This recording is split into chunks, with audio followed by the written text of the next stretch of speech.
I know that we have heard that everyone, including ourselves, act to the best of their ability. So there is really nothing to forgive. There is spiritual truth in that statement. However, because we are in human form, to align our humanness with the divine, it has also been said by Mother Teresa, if we really want to love, we must learn how to forgive. Amen. By author and activist Bryant McGill, there is no love without forgiveness, and there is no forgiveness without love. By Reverend Dr. Martin Luther King Jr., we must develop and maintain the capacity to forgive. He who is devoid of the power to forgive is devoid of the power to love. By psychiatrist Roberto Assalioli, without forgiveness, life is governed by an endless cycle of resentment and revenge and retaliation. And by Yolanda Hadid, a supermodel, I believe forgiveness is the best form of love in any relationship. It takes a strong person to say they're sorry, and an even stronger person to forgive. Unlike compassion, which we are hardwired to feel, it is not in our genetic makeup to forgive and forget. In fact, it is in our entire physiological makeup to remember and respond immediately to pain. And pain is complicated because it is not just physical. There is also emotional and psychological pain. Early investigation into the nature of pain found that specialized pain nerve receptors called nociceptors sense damage or potential damage, and this sensation is translated into an electrical impulse which travels to the brain, where it is experienced in the body as pain. Further research found that the pathways used by pain impulses excite not only the areas of the brain that experience physical sensation, but also those areas of the brain associated with emotion and cognition, which attach meaning to the experience of pain. So it is a double or triple whammy when we are hurt. And it's not just the mind that forms memories of pain, so does the nervous system. You've heard of the phantom limb phenomenon, that experience of pain in a limb that isn't even there. Professional counselor Julia Hogan says that unless you have a severe memory deficit, it is impossible to truly forget a wrong that has been committed against you. It happened. It happened to you, and you experienced how hurtful it was. That is something that is impossible to erase from your memory, nor would it be fair to ask you to forget the wrong that happened. In fact, acknowledging the wrong you have experienced is essential to mental health and real forgiveness. As it turns out, forgetting how one's been betrayed raises the risk of betraying oneself, and it does not lead to true forgiveness. So whoever said to forgive and forget was not coming from a place of science or wisdom. In traumas experienced in childhood, there may be a type of forgetting called disassociation, but that comes at a cost to your overall mental health. It might help you survive childhood, but does not help you thrive as an adult. And it is also not in the other person's best interest for you to forget the harm they have inflicted. We should not erase the consequence of their actions. We take away their humanity when there is no accountability. Owning responsibility for one's own action is actually empowering. Although we cannot forget the offense, we can cultivate forgiveness for the offender. And that is in everyone's best interest on several levels, especially for the one offended. So many great quotes about how forgiveness is the gift we give ourselves, and we needn't rely on anyone else for that gift. And I want to share with you some of my favorites. There is no point in burying the hatchet if you're going to put up a marker on the site. Sidney Harris. Forgiving is love's toughest work and biggest risk. Forgiving seems unnatural, because it is. Our sense of fairness tells us people should pay for the wrong they do. So forgiving is love's power to break nature's rule. Lewis Smedes. Author Didinsky wrote, "Forgive. It doesn't erase the crime, but why should you be the one doing the time?" Confucius said, "The person who seeks revenge must be prepared to dig 2 graves." And Oscar Wilde, "Always forgive your enemies. Nothing annoys them quite so much." And a poetic one from Mark Twain. "Forgiveness is the fragrance that the lily sheds on the feet that crushed it." Forgiving is good for the soul, and it helps to heal the wounds of our world. We and our world flourish when we are able to forgive. When I was 43 years old, I had a really strange dream. And the dream was about my sister, Connie, and our youngest sister, and Connie's husband, John.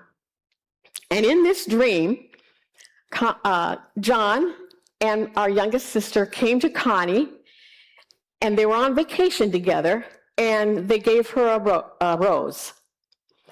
And she said, "Don't worry about me," because she was packing her luggage. "Don't worry about me.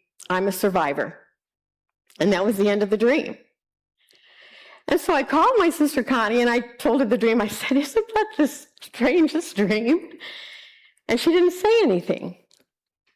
And I said, "Connie, are you there?" And then I heard her crying. And she said, "When John and our sister and she were on a vacation in Vegas, John and our baby sister came to her and said, 'Connie, we've fallen in love with each other.' But John said, 'I love you both. So I'd like the 3 of us to find a way to work this out.'"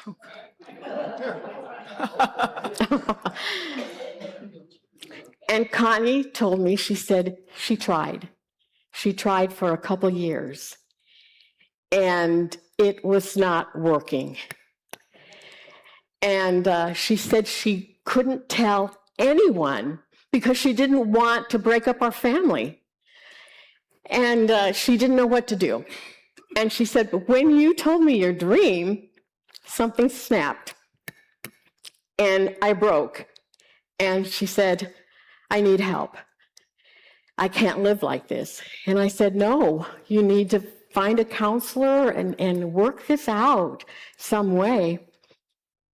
And a couple days later, they were all together. My whole family were together camping for Memorial Day. And it was then that Connie decided to tell everybody. And it went from bad to worse, and it ended up with Connie having a meltdown and ended up being admitted to a mental health facility. And she was there for the whole month of June. And we talked as much as she was allowed to talk. And she said, after some time, a couple weeks, she says, "I'm feeling so much better, Cathy. This is the best thing that's ever happened. I am surrounded by mental health workers. who are validating me, they are supporting me. I really feel strong. And a couple weeks later, she's saying the same thing, and she did sound good. And she said, I feel so strong, I'm going to go back home. I'm going to be discharged for the 4th of July holiday. And I was not happy. I was happy to hear she was doing well, but I didn't really want her to go back into that situation because nothing had been resolved. So she did. She was discharged. And they had a 4th of July celebration. And after that, Connie went home and hung herself in the basement. And I went back, when I found out, I went back as fast as I could and found out I was wanting to be interviewed by a police detective because he said they were investigating it as a possible homicide. And he wanted input from someone out of the immediate area because my brothers were all threatening to kill John. And he said their suspicions were raised when my youngest sister and her children moved in with John and Connie's children that very night with no intention to leave. Well, my family's emotional response to this tragedy was all over the place. But they all agreed to one thing, that they would never see them again. They would sever their relationship completely and forever with John and our sister and their children. And I knew I couldn't make that same decision. And I made arrangements when I went back to Nebraska to see John and my sister at a neutral location because I couldn't go to the home. And I listened to them make excuses, justify their actions, and actually blame Connie for her low self-esteem. And although I could hardly stomach what I heard them saying, I knew I didn't want the communication to end, and so I was careful to not respond in judgment or criticism. I think that was partially due to the shock and spirit. They concluded that I was the only member of the family that they would speak to or allow to see Connie's children. And after we hugged and offered each other condolences for our losses, I drove back home to my mom's house where I just collapsed on the floor, sobbing, emotionally exhausted. And when I could talk, I told my family, we don't have a choice here, really. We have to move into forgiveness at some point. We're family. Love is unconditional. And we cannot risk not seeing Connie's children again because they will need us. And it took years to heal. And the decisions to forgive were eventually made by all my siblings, and the decision was made over and over again. My sister didn't stay with John because he was just as abusive to her as he had been to Connie. And when she left, John asked me if I would be Connie's children's guardian should anything happen to him, because he trusted me since I hadn't threatened to kill him, as my brothers had. And I said, of course, I'm honored. He didn't know the many times that I had fantasized about him dying some slow and painful death. But I knew that was just a way to release my human feelings and not a real part of my spiritual value system.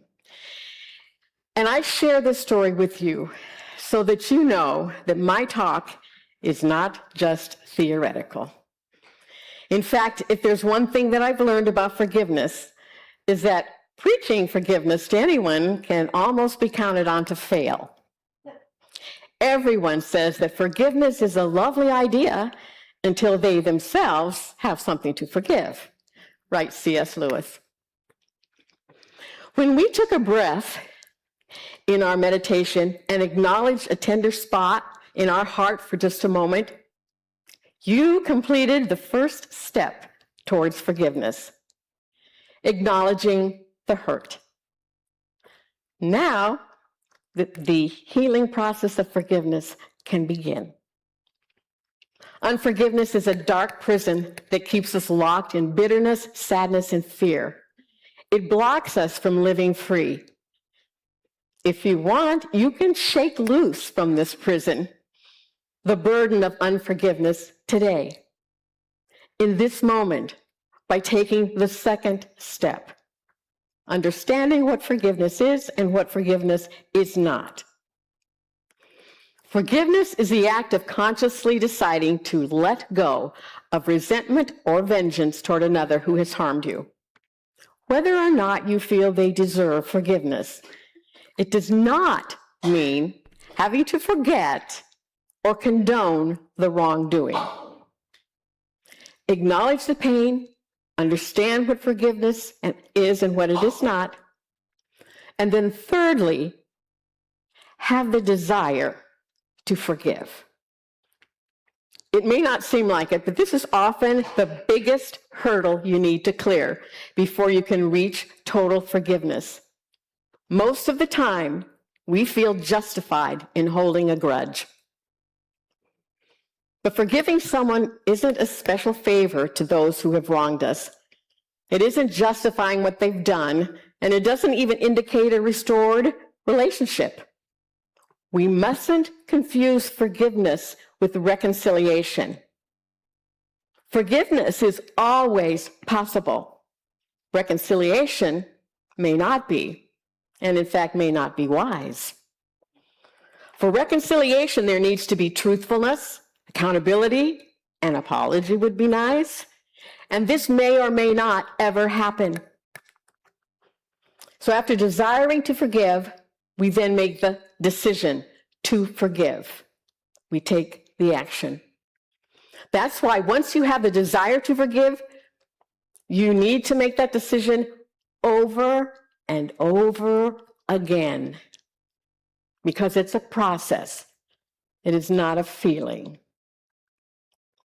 And lastly, stand strong to stay in forgiveness. Once you've made the decision to forgive, speak and act according to that decision. Refuse to say anything negative about anyone who has hurt you. Refuse to rehearse in your mind or with your mouth the hurt they have caused you. Don't be moved to any type of retaliatory action by what you feel. Forgiveness isn't an emotion. It's an act of your will. And there is no timeline in the process of healing and forgiveness. It is an evolution of the heart, and it takes as long as it takes.